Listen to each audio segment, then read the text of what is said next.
Hi అండి అందరికీ. White rice, chicken,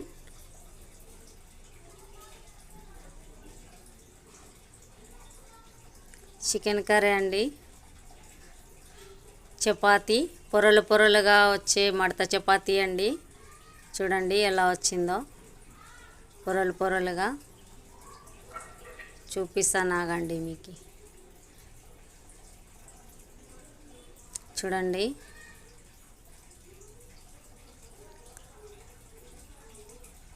chapati ఎలా పొరలు పొరలుగా వచ్చిందో. నచ్చితే మీరు కూడా చేసుకోండి. లైక్ చేయండి, షేర్ చేయండి, కామెంట్ చేయండి.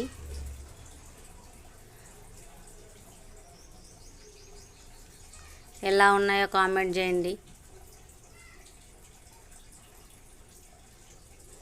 3 పొరలు వచ్చింది చూసారా.